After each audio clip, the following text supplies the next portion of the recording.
Okay. I'm Dan Drake. This is Front Up. Our guest today is David Goodman, the writer of Goodman's Gam and the Inquirer and Mirror, and a keen observer of what's going on around town. David, what's on your mind these days? Hey there, Dan. Good to see you. What's on my mind? I don't know. Lots of things. A lot of snow. A lot of snow. A lot of lousy weather, but we'll get through it. No. By May. By May. I hope sooner than that. What do you think of this whole Old South Road idea? I don't know. You know, it's like, I'm like a lot of people. I hate change, but the only problem I really have is we're going to vote zoning in, or they're hoping we'll vote zoning in to, at town meeting so that they can put up a major development, and it's got to be, you know, they're only allowed 20,000 square feet now. They want to go up to 40,000, I believe. 45, actually. Well, I think it's 40 on one side, well, and 45 on the other. 40, I think it's 45, but they've reached an agreement with Naushop. The Valeros have reached an agreement with Naushop on the one side that limits it to 38.5 or something. Yeah, the problem I have with the whole thing is that they won't tell us who's coming in. It's very easy to say we have 3 grocery stores, and I talked to one of the Valeros the other day, as a matter of fact, just because I was out there and we started talking. And, you know, it's sort of like, well, we can't tell you until we get permission, but if we give them permission, it doesn't have to be a grocery store. It could be anything they want to put in there. Right. You know, and that's the problem that I have. I trust them now at their word. But what if they do get the zoning and then no grocery store does come in? What do they do with it? You know, it might be something we really don't want to see here. I mean, I just don't know. Do you really think, I think we may have talked about this before, but do you really think a big, quote, big box store, I hate the term, but I think, and I'm not sure even in 40,000 square feet it applies, but it just seems to me very unlikely. Well, that there's anybody who would, from the mainland, whose economic structure and cost structure would make it viable for them to be over here. Well, I don't know, you know. I mean, I don't know enough about that sort of thing from a marketing point of view, or what their marketing point of view is. I mean, is it even worth it for them for a grocery store to come in here, given that there are 2 Stop and Shops here already? And obviously, the old, bigger Stop and Shop is going to be a bigger new Stop and Shop. The other thing, you know, it's interesting because I remember Phil Paston at the Athenaeum meeting said a big box store is over 100. I think he said over 100,000 square feet, but that might be a big box store on the mainland. On Nantucket, 40,000 square feet would be a big store of any sort. And yeah, I think it could be something that we didn't want to see, or that may impact, you know, the island differently. It could be, for all I know, it's going to be Building 19. You know, I mean, or you know, one of those things. I did ask one of the planning board members what he thought of the idea of amending the proposal to say that any final deal, in essence, not the deal per se, but any final project had to be brought back to the voters. You know, that didn't work very well with the SBPF, so I don't know. You know, and he didn't think it was legal. Well, it probably isn't. That's the thing. I don't think. I don't think they can say you can only do this if we allow you to have that zoning. So I question about, you know, that. Also, the other thing that, and this is a point that I've made a million times, is that, and I said this the night over at the Athenaeum when they were making this proposition about the Old South Road thing. I said, you know, on town floor meeting and here in the Athenaeum, there's no penalty for perjury. So you can say anything, and you don't have to, you know, there's no penalty if you say that and you do something else.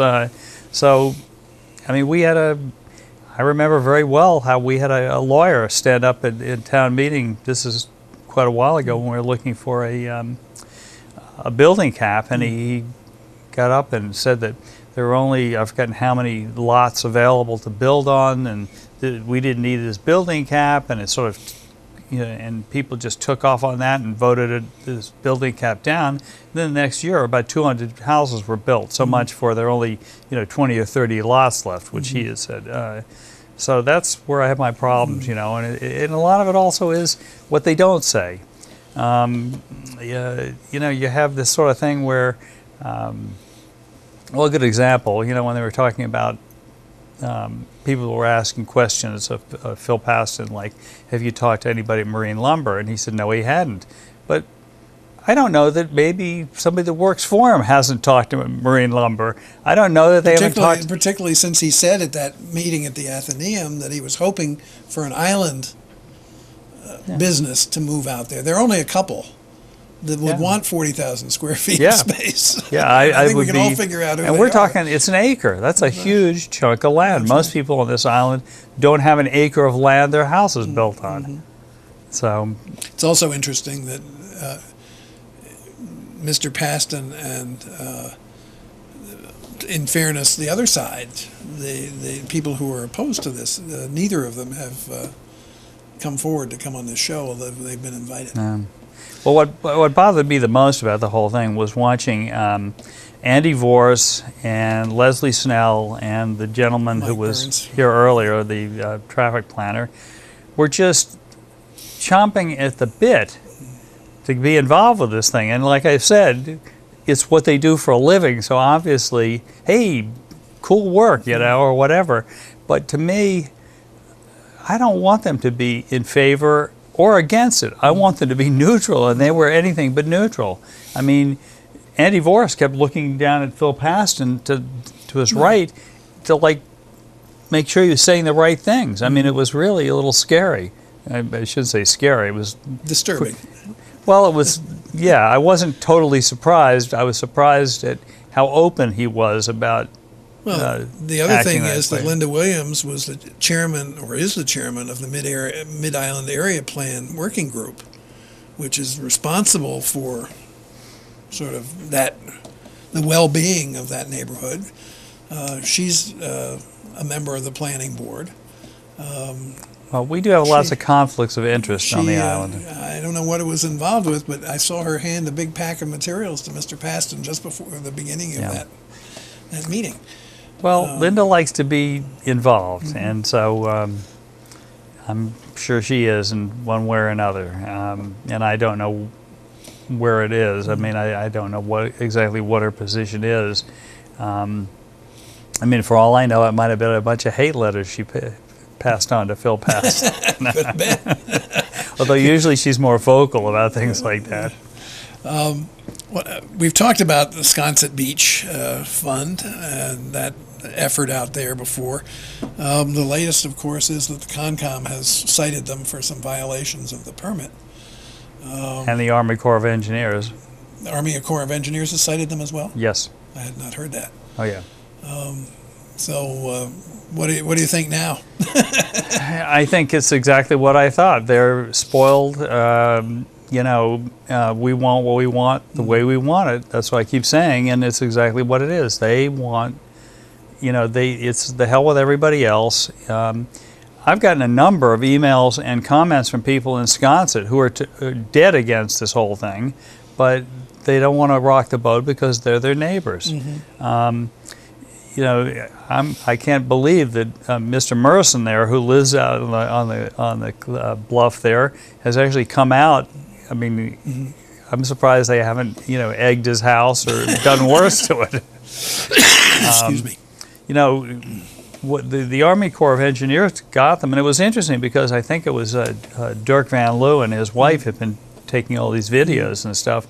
And one of the ones I watched, and now I'm not aware of exactly what the laws are about, the Clean Water Act and all these, but one of the things I saw that bothered me, and I didn't know it was against the law at the time, was they had a front end loader that was dipping sand out of the surf line there and dumping it, and they're not allowed to do it. That was what the Army engineer cited them for. Got them for, because they weren't, they're allowed to, pour the water in there to to make the sludge that fills up those tubes. But these guys were actually defacing the beach, as it were. I mean, I think everything they're doing is defacing the beach, but that was beyond what they were allowed to do. This was over and above the stuff they were pouring over the over the edge. And I wonder how much erosion is taking place just by them dumping all this sand going down the front of the cliff there. I mean, sand is an abrasive material. You know, they use it for sandpaper. And when you're dumping tons of this stuff down there, it can't be helping. I could always bother you about the airport. Go ahead. Bother me about the airport. Did you get your new faucet? They did fix the faucet, but you know, the heat still isn't working right in the restaurant.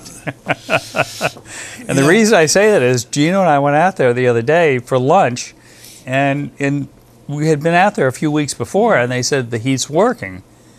And then obviously it wasn't again because they had little space heaters all over the place. I can tell you a little bit about it. This is not about me, but you know, the airport, the restaurant has separate units, right, unrelated to the rest of the building. So it's not on the geothermal system, which has its own problems, but it's on its own system. Those units clearly had not been maintained, and so last year they were replaced. Yeah. And totally, I can't say 100% they were replaced, but they were totally overhauled by the factory people and so forth. And you know, somebody went up there a week or so ago and they weren't working and found that a wire had come loose. You know, it's one of those things. It's a nemesis. Well, I will say this, and you know, just not to, you know, I mean, I'm a little disappointed that you guys gave the former manager a get out of jail free card, and you know, and I know how that works. You know, it's like, you know, the guy's going to sue, so we don't want to lawsuit, and that seems to be the town's problem. We never fight these things. That was an issue, no question. But the bigger issue, from my perspective, was to make a clean break, get it done, and get it over with. Yeah, but it's not done and it's not over with because we're still coming up with big shortages. Is the problem? Well, the problem is, I mean, and again, that issue of money. And clearly people ignored the problem. But the problem was not just the airports. The problem was the town auditor, right, and in my view, the DOR, the Massachusetts Department of Revenue. Yeah. They were certifying borrowed money as free cash. That's all there is to it. And therefore, the airport owed all this money back that it was certifying as free cash, but because of the way the town borrows, the money was just sitting there. Yeah. And looked like it was free money. And from what I gather, you know, in the end, it's all going to be okay. And what I mean by that is the money is there or will be there.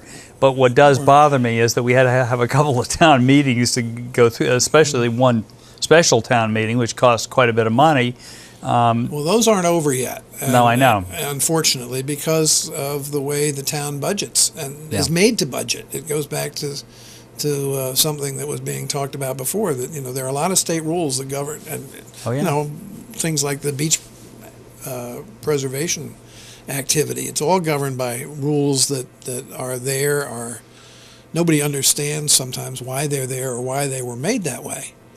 Yeah. But I mean, the issue on this revolving fund, for example, is that you know, if you don't spend the cap of the fund, you can't take out the difference between what you spent and the cap as profit, even if you have it made profit on it, without town meeting action. Right.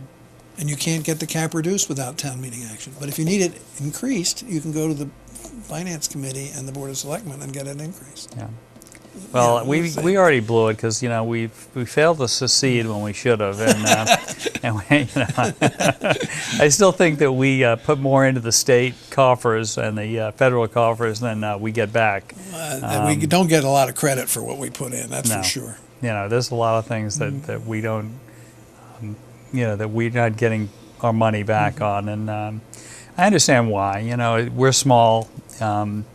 We no longer have a representative in the General Assembly other than Tim Madden, who represents us, the vineyard, and part of the Cape. That's right. You know, we used to have one person who was representing Nantucket. We had more power.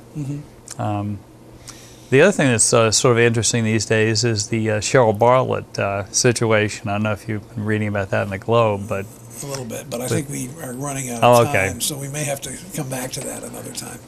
Okay, can I say one thing really quickly? Absolutely. And I missed this, unfortunately, but February 14th was Organ Awareness Day, and I've been an organ donor ever since I first got a driver's license.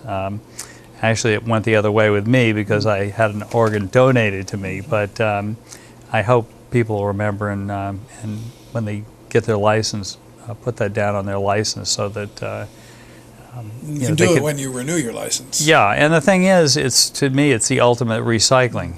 You know, you can save a lot of lives if you do that. Fair enough. Thank you, David Goodman. It's great to have you on again. Okay. See you soon. Thanks, Dan. Thank you.